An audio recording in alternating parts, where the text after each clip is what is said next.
Hello class, Assalamu alaikum. This is Muzaffar Kolachi and you are getting this tutorial through Muzaffar's online academy.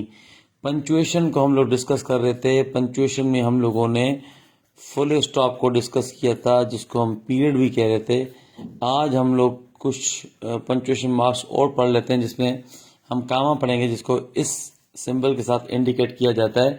अच्छा, punctuation में बाकी भी हमने कल बताया था कि पंचुएशन में डैश भी एक पंचुएशन मार्क है, इसी तरह हाइफिन भी एक पंचुएशन मार्क है, एपोस्ट्रॉफी भी है, और इस तरह जो है आपका क्या कहते हैं उसको, सेमी कॉलन भी है, और दूसरा कॉलन भी है। तो ये सारी पंचुएशन मार्क्स हैं जो आपको वन बाय वन करनी है।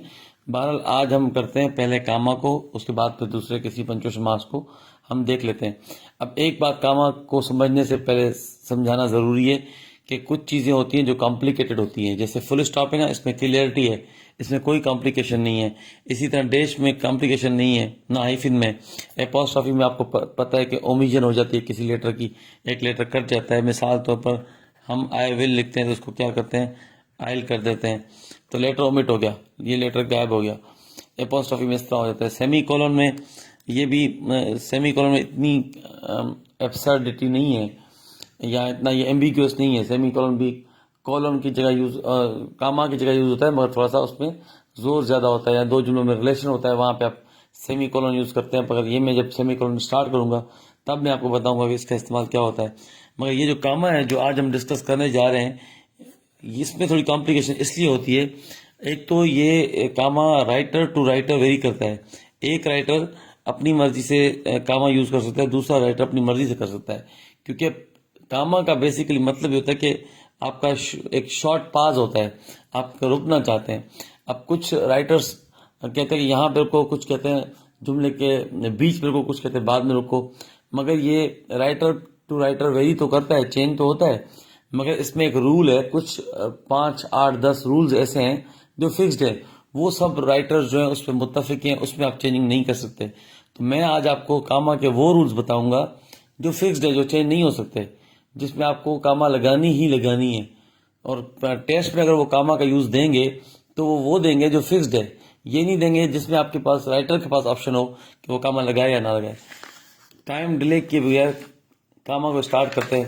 कामा का मैं आपको थोड़ा सा तारुफ करा दूं, कामा है क्या। एक तो आपको पता हो जी, ये एक कॉमन पंचुएशन मार्क है, मतलब ज्यादा यूज होती है, बाकियों से कंपेयर करें तो कामा जो है काफी इस्तेमाल होती है। दूसरी, इसको हम बोलते हैं शॉर्टेस्ट पाज है। तो पाज का मतलब होता है थोड़ी देर स्टॉप करना। जैसे आप कोई मूवी देख रहे होते हैं, पाज करते हैं, उसको फिर रिज्यूम करते हैं, पाज मतलब रुकना, ये शॉर्टेस्ट पाज है। ठीक है, फुल स्टॉप में तो हम रोक रहे थे, जुमला खत्म हो रहा था ना, मगर कामा में हम लोग क्या करते हैं, एक पाज लेते हैं छोटा सा। अच्छा, इसका मकसद क्या होता है, ये सेंटेंस की मीनिंग को क्या करता है, क्लियर कर देता है।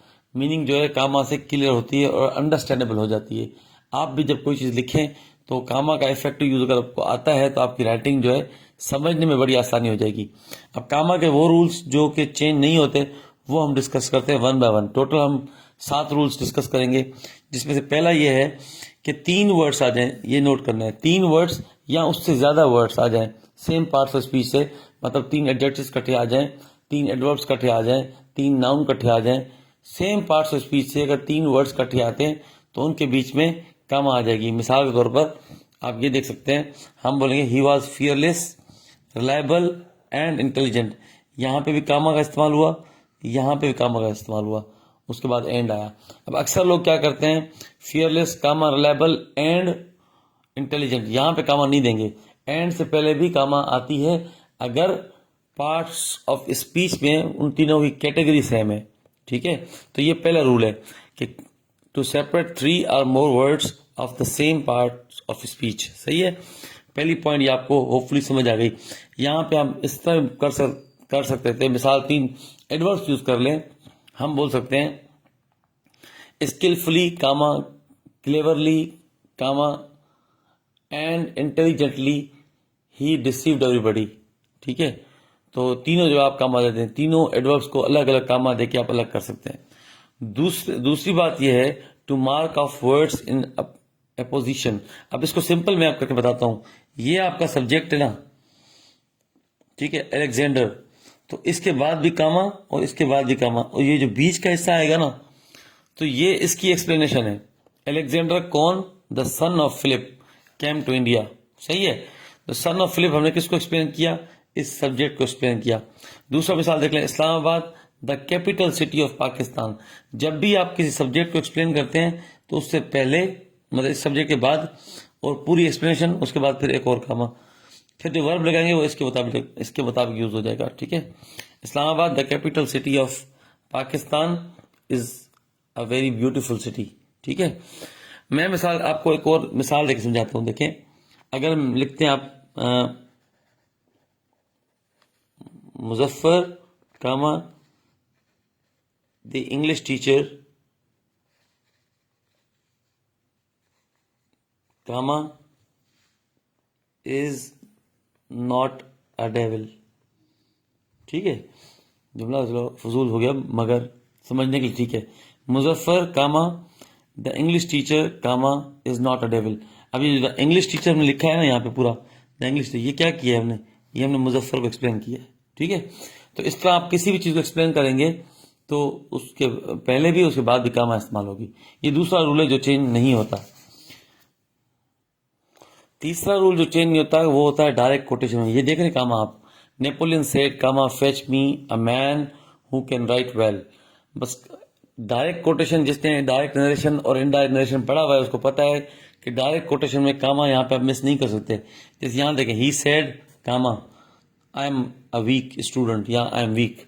ठीक है, तो ये कामा आप मिस नहीं कर सकते। डायरेक्ट कोटेशन में ये जो कामा है ये हमेशा आती है, इसमें कोई एक्सेप्शन नहीं है, ये हमेशा आती है। ये हिस्सा उठा के आप लास्ट में रख दें, ये हिस्सा उठा के आप शुरू में रख दें, जहां पे भी रखेंगे आपको कामा इस्तेमाल करनी पड़ेगी।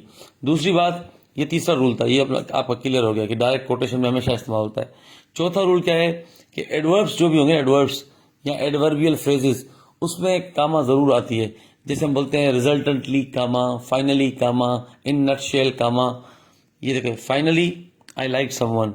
ठीक है, in fact his poetry is better than his prose, ये इनफैक्ट के बाद कामा इस्तेमाल हुआ है। At last he gained 1 point, आखिरकार उसको 1 पॉइंट मिल गया। मतलब एडवर्ब यूज हो रहे हैं। या resultantly she sacrificed her life. सही है, तो कोई भी इस तरह का वर्ड आएगा उसके बाद कामा, एडवर्ब खासतौर पे जो आता है तो उसके बाद कामा लाजमी आता है। तो इसमें भी एक्सेप्शन नहीं है और ये रूल भी आपका टेस्ट में आ सकता है। अगर वो फाइनली आई लाइक समवन दें, कामा नहीं होगा और आपसे मिस्टेक पूछी जाती है तो ये मिस्टेक कंसीडर होगी। मतलब फाइनली के बाद कामा आना चाहिए, रिजल्टेंटली के बाद कामा आना चाहिए। ठीक है, 4 रूल्स आपके हो गए। 5वां रूल आपको बताते हैं कि जब वर्ब को ओमिट करना होता है, ये वर्ब हो गया, ये ओमिशन हो गया। वर्ब को खत्म करना होता है ना, तो वहां पे भी हम कामा का इस्तेमाल करते हैं। अच्छे राइटर्स जो हैं वो लिखते हैं इस तरह, क्या लिखते हैं, ही वॉज कोलाची, ये सेमी कॉलन, शी अ राजपूत। अब शी वॉज अ राजपूत नहीं लिखा, शी अ राजपूत, तो यहाँ पे शी के बाद हम कामा देंगे। इसमें वर्ब जो है वो ओमिट हो गया, मतलब वो हमने हटा दिया। He will succeed you never, यहाँ पे सेमी कॉलन होना चाहिए। ठीक है, he will succeed you comma never, तो यहाँ पे हम वर्ब खा गए। Wealth is good, health better, यहाँ पे फिर हमने कामा का इस्तेमाल किया और फिर हम वर्ब को खत्म कर गए। मतलब जहां पे आपको वर्ब को खत्म करना होता है तो वो आप क्या करते हैं, वहां पे आप कामा का इस्तेमाल करते हैं। ठीक हो गया, ये 5वां रूल आपका क्लियर हो गया। प्रैक्टिस करना आपका काम है, मेरा काम है सिर्फ आपको गाइड करना। छठा, to separate pair of words और फ्रेजेस। अगर ये देखिए पेयर ऑफ वर्ड्स यूज हुए हो ना या फ्रेजेस यूज हुए हो, उसको सेपरेट करने के लिए भी आप इस्तेमाल कर सकते हैं। Truth is fair and artless, fair and artless, simple and sincere, uniform and consistent. तो ये पेयर ऑफ वर्ड्स हैं या पेयर ऑफ फ्रेजेस हैं, तो जो हमने कामा से अलग किए हैं। ये देखिए यहाँ पे कामा इस्तेमाल हुई और यहाँ पे फुल स्टॉप इस्तेमाल हो गई। ठीक है, अब मैं आपको जिस्ट बताता हूँ। जिस्ट ये है कामा कहाँ पे इस्तेमाल होगी। एक तो आपका शॉर्टेस्ट पास हो, वहां पे शॉर्टेस्ट पास होगा, वो आपकी मर्जी पे हो सकता है। जो भी लिख रहा है ना उसकी मर्जी पे वो चीज हो सकती है। आप जहां पे कामा देना चाहें आप दे दें। दूसरी पॉइंट थी हमारी कि जहां पे 3 ऐसे जो है वर्ड्स आ जाएं जो सेम पार्ट्स ऑफ स्पीच से हों, 3 वर्ड्स, 3 या उनसे ज़्यादा, तो वहाँ पे आप क्या करेंगे, वहाँ पे आप कामा का यूज़ करेंगे, उनको अलग करने के लिए कामा का इस्तेमाल करेंगे। तीसरा, सब्जेक्ट को अलग करना है या सब्जेक्ट को एक्सप्लेन करना है तो उसके पहले और उसके बाद में कामा आती है, ठीक है। चौथा उसूल आपका था कि डायरेक्ट कोटेशन में आपकी कामा यूज़ होती है, ठीक है। और 5वां यूज़ आपका क्या था कि कोई एडवर्ब आ जाए या एडवर्बियल फ्रेज आ जाए तो उसको अलग करने के लिए भी आपको कामा का इस्तेमाल करना पड़ता है।